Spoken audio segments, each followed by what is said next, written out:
Bien, llegamos ahora al capítulo 15 de Isaías y a la tercera profecía o carga, la carga de Moab. Este es un capítulo bastante breve, pero tenemos ante nosotros dos capítulos que tratan de la profecía contra Moab.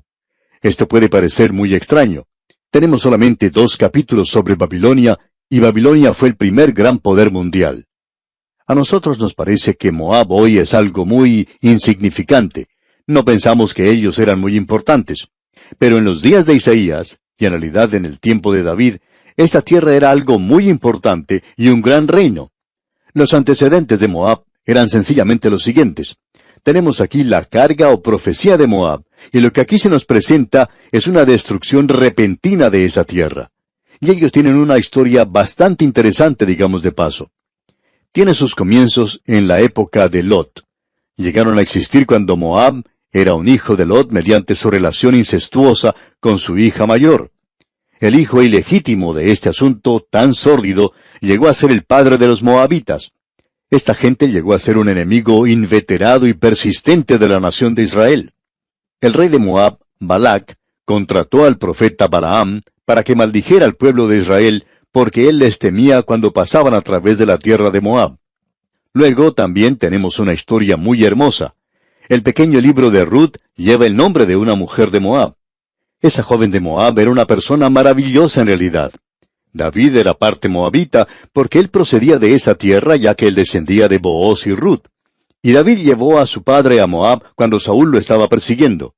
Ellos tenían parientes en esta tierra. Y luego esta gente finalmente llegó a convertirse en enemigos del pueblo de Dios. Ahora, ¿quiénes son los moabitas modernos? La nación en sí ha desaparecido. Pero esta gente es como personas hoy que parecen ser creyentes. Son casi persuadidos a hacerlo. Tal como la historia que leemos en cuanto a Félix y Festo, y el testimonio de Pablo ante el rey Agripa, quien dijo, «Por poco me persuades a ser cristiano». Estos no estaban muy lejos del reino, pero nunca llegaron a él. Eran nada más que vecinos. En realidad, hoy esa tierra forma parte del reino hachemita del Jordán. Y ellos tenían a Jerusalén en su reino. Pero por supuesto sabemos que Israel tomó esa ciudad y colocó nuevamente las fronteras donde se encontraban originalmente en el río Jordán. Y allí es donde están hoy. El moabita moderno se puede descubrir muy fácilmente. Se encuentra hoy en nuestras iglesias. Parece ser cristiano. De esta clase de gente nos habla el apóstol Pablo cuando él escribe que tendrán apariencia de piedad, pero negarán la eficacia de ella. A estos evita. Podemos ver eso en este capítulo y en los dos capítulos siguientes. También encontramos que el pequeño libro de Judas describe eso. Él dice que estos hombres son impíos. Pretenden ser cristianos, pero en realidad son impíos. Estos son murmuradores, querellosos, que andan según sus propios deseos, cuya boca habla cosas infladas, adulando a las personas para sacar provecho. Era peligroso tener un amigo como Moab. Nunca se podía confiar en ellos como una nación aliada de Israel. En el capítulo 15 se nos menciona el castigo que vendrá. El primer versículo dice, «Profecía sobre Moab. Cierto, de noche fue destruida Ar de Moab, puesta en silencio. Cierto, de noche fue destruida Kir de Moab, reducida a silencio.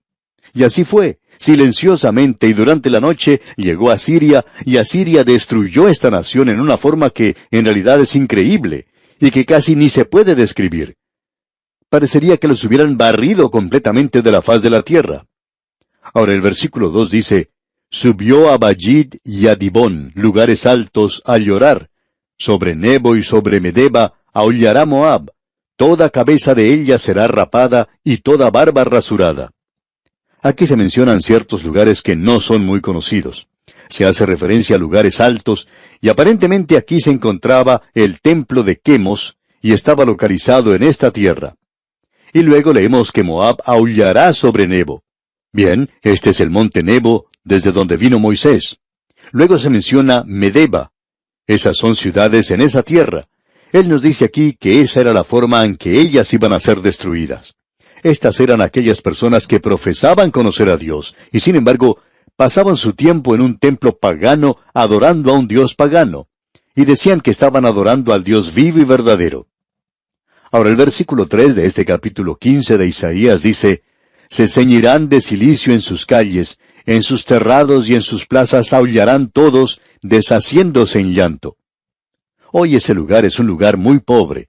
Sin embargo, en aquel día era una tierra muy rica. Pero hoy uno puede sentir que el juicio de Dios aún se encuentra en ese lugar. El castigo fue tan serio y terrible que aún el profeta Isaías sentía en su propio ser lo que ocurría. Y el versículo 5 dice, Mi corazón dará gritos por Moab, sus fugitivos huirán hasta Zoar como novilla de 3 años. Por la cuesta de Luhit subirán llorando y levantarán grito de quebrantamiento por el camino de Horonaim. El corazón del profeta sentía simpatía por esta gente a causa del terror que se acercaba sobre ellos. Ahora, ¿por qué peca la gente hoy? Dios aún los ama y Él puede darles su misericordia si ellos simplemente se vuelven hacia Él. Luego, en este capítulo, sigue una descripción bastante detallada de todo esto, y este es el juicio que le ha llegado a esa nación. Y ha sido cumplido literalmente. Continuamos con esta profecía o carga en el capítulo 16. Y aquí tenemos la apertura final de misericordia que se ofrece a Moab al observar el profeta hacia el milenio. Y el primer versículo del capítulo 16 dice, Enviad cordero al Señor de la tierra, desde Sela del desierto al monte de la hija de Sión. Ese cordero debe ser enviado para un sacrificio sobre el altar en Israel, y el cordero, digamos de paso, nos habla del Cordero de Dios que quita el pecado del mundo. Por tanto, ellos tenían que reconocer al Dios de Israel. Sin embargo, ellos no hicieron eso.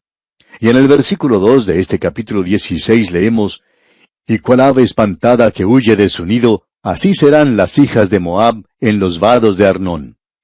Ese río es un río muy pequeño, pero aún así ellos no lo pudieron cruzar cuando trataban de escapar de los asirios. Y el enemigo los alcanzó allí. Luego el profeta mira hacia el futuro y usted puede apreciar los últimos días que tenemos ante nosotros. Y el versículo 5 dice, Y se dispondrá el trono en misericordia, y sobre él se sentará firmemente en el tabernáculo de David. Ahora Jacobo menciona esto en el capítulo 15 de los Hechos de los Apóstoles, donde leemos, Después de esto volveré y reedificaré el tabernáculo de David, que está caído, y repararé sus ruinas, y lo volveré a levantar. De eso es que Isaías nos está hablando. Hace un momento hablábamos de que el orgullo fue la causa de su caída. Y en el versículo 6 de este capítulo 16 de Isaías, leemos, Hemos oído la soberbia de Moab, muy grandes son su soberbia, su arrogancia y su altivez, pero sus mentiras no serán firmes. Usted puede apreciar, amigo oyente, que ellos estaban confiando en su propia justicia, confiaban en sí mismos. Sin embargo, se engañaban a sí mismos. ¿Y cuántas personas en la iglesia hoy ni siquiera saben lo que es acudir al Señor Jesucristo como un pecador perdido y ser salvo? Veamos ahora lo que nos dicen los versículos 13 y 14 de este capítulo 16 de Isaías. Esta es la palabra que pronunció Jehová sobre Moab desde aquel tiempo. Pero ahora Jehová ha hablado diciendo, Dentro de 3 años, como los años de un jornalero, será abatida la gloria de Moab con toda su gran multitud, y los sobrevivientes serán pocos, pequeños y débiles. Cuando Dios trata con las naciones que están en Israel, Dios usa un calendario, pero nunca lo hace con la iglesia. Aquí Él dice que Moab iba a ser destruida dentro de 3 años. Y bien, sucedió que fueron destruidos por los asirios en ese plazo de 3 años. Todo eso sucedió. Bien, amigo oyente, vamos a dejar aquí por hoy, y Dios mediante continuaremos en nuestro próximo programa, cuando comenzaremos a considerar el capítulo 17 de Isaías. Como es nuestra costumbre, le sugerimos leer este capítulo 17, de tal forma que esté así preparado para nuestro siguiente programa, y pueda sacar el mayor provecho posible de él. Que el Señor bendiga su vida en gran manera, es nuestra ferviente oración. En nuestro programa anterior, amigo oyente, comenzamos un estudio de Moab en el capítulo 15 de Isaías.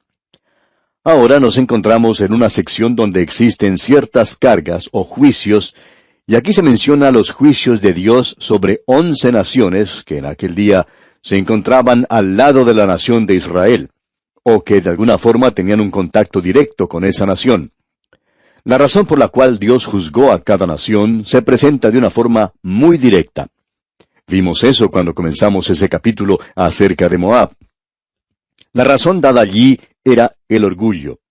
Y cuando leímos el capítulo 16, encontramos que la primera cosa que se le pide a Moab que haga, ya que este pueblo estaba subyugado por Israel, era que enviara un cordero al Señor de la tierra desde Sela del desierto.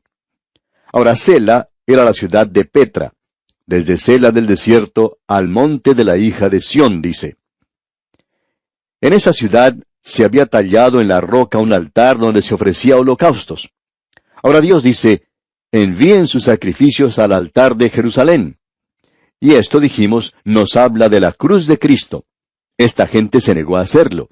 Ellos querían ser religiosos sin reconocer el hecho de que estaban sujetos a una voluntad superior, que ellos eran pecadores ante Dios, y en realidad ese fue el gran pecado contra esta nación. Ahora en el versículo 6 del capítulo 16 leemos, hemos oído la soberbia de Moab, muy grandes son su soberbia, su arrogancia y su altivez, pero sus mentiras no serán firmes. La razón por la cual Dios tuvo que rechazar y juzgar a Moab fue debido a que el orgullo de ellos los forzó, digamos, a rechazar la oferta de misericordia de parte de Dios. Dios los hubiera librado. Este pueblo también se negó a dar refugio a la gente de Israel. Eso lo veremos más adelante. Ellos se pusieron a un lado, por así decirlo, fueron juzgados porque en lugar de proteger a sus vecinos y ayudarles, ellos en realidad no dejaban que los fugitivos llegaran a su tierra y se ocultaran. En lugar de ocultarlos, ellos los señalaban. Primero lo hicieron para con los de Asiria, y luego con los de Babilonia, para que ellos los pudieran tomar prisioneros. Esta fue otra de las cosas que trajo juicio contra ellos. Y nuevamente deseamos hacer una aplicación, y el juicio llegó a ellos, como leemos en el versículo 14 del capítulo 16. Pero ahora Jehová ha hablado, diciendo, dentro de 3 años, como los años de un jornalero, será abatida la gloria de Moab con toda su gran multitud, y los sobrevivientes serán pocos, pequeños y débiles. Aquí se nos muestra que el castigo ya estaba señalado para esta nación. Asiria destruyó esa nación, y ese fue el cumplimiento del juicio de Dios contra ellos. ¿Por qué? Porque ese fue el gran pecado que causó que Lucifer, el hijo de la mañana, se llenara de orgullo, y él quería elevar su trono más allá del trono de Dios. Quería ser independiente de Dios, y eso era lo que él estaba buscando. Él quería establecer su propio reino, y nadie dependería de Dios en ese reino. Esa es la posición que toma el liberalismo hoy. Aquellas personas que rechazan la palabra de Dios, aquellos que rechazan su revelación. Básicamente, lo que causa que ellos hagan esto es el orgullo, eso que está en todos nuestros corazones. Nos gusta hacer las cosas por nosotros mismos, y a la mayoría de la gente le gustaría tener una religión así. Les gusta hacer esa clase de cosas. Ellos prefieren hacerlo por sí mismos. Quieren hacer algo para ser salvos. Eso es algo que satisface nuestro orgullo, como bien podemos apreciar. Y en el día de hoy existen tantos miembros en las iglesias que son en realidad hipócritas. Muchos de ellos son egoístas, y en realidad hay muchos miembros de iglesias que están contra Dios. Y todo esto se basa en el orgullo del corazón humano. Cada uno se ha apartado por su propio camino. Queremos hacerlo de nuestra forma, a nuestra propia manera. Ahora el castigo se cumplió contra Moab, una nación que en el día de hoy ha sido olvidada completamente. Ha llegado a ser muy insignificante. Pero esto, amigo oyente, tiene un mensaje para nosotros.